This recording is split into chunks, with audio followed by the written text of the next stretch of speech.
Welcome to The Nooner, a daily dispatch of open-ended ideas from J.E. Peterson, but you can call me Jordan. For best results, head over to Substack, where you can sign up to get the Dispatch's Weekly Digest, which includes some extras that I don't share anywhere else. You can find a link to that in the description of this episode. Alright, here's today.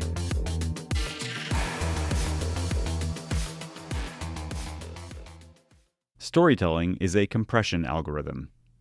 Most of us don't think about this very often, but our ability to perceive reality is so dramatically, comically limited that we miss at least 99.99% of what's going on right now in our immediate vicinity. When you start to scale that outward and backward, you might start to get a feeling of epistemological vertigo. Can anything be known? It depends on what we mean by knowing. If we define knowledge as being somehow thorough or complete, then no, it's impossible.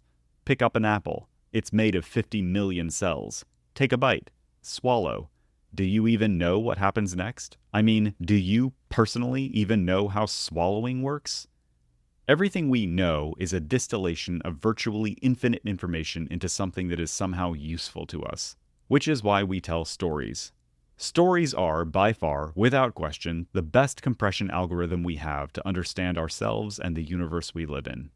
I was struck by this idea in a conversation with an exceptionally smart guy who had written an alternative take on a famous historical account. He told me he was pretty sure no one else had broken it down like he had, despite how often and how thoroughly this particular account has been told, retold, analyzed, revised, and told again. I'm sure he's right. After all, he would only need to run a sufficiently unique compression algorithm to come up with a radically different story. One that might sound, to those familiar with the more commonly told versions, totally false. Which begs an important question. What makes one story more true than another? The more exhaustively you try to decompress any narrative, the more impossible it becomes to answer that question. But it gets worse, because as human beings, we're not even capable of processing information without compressing it into a narrative. We can't help but run our algorithms on everything. I sense a meta principle here that I'd like to see if I can get to. If we properly understand ourselves as a race of unreliable narrators, constantly compressing an infinite reality into our finite narratives, then we ought to have a bit more humility in the way we tell our stories, and listen to the stories other people tell. The story is that we cannot accept any story as absolute truth. All we can do is ask, over and over, whether the stories we hear and the stories we tell are useful.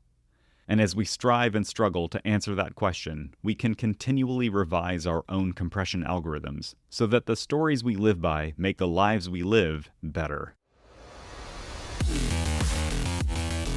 If you liked today's episode, I hope you'll share it with someone.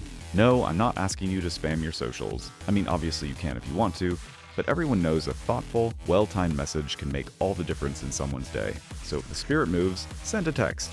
And if you haven't yet, head over to The Nooner on Substack to get access to the Dispatch's Weekly Digest, including stuff like music recommendations, TMI updates from my personal life, and the quiet satisfaction of knowing I like you more than other people. Okay, that's it for today.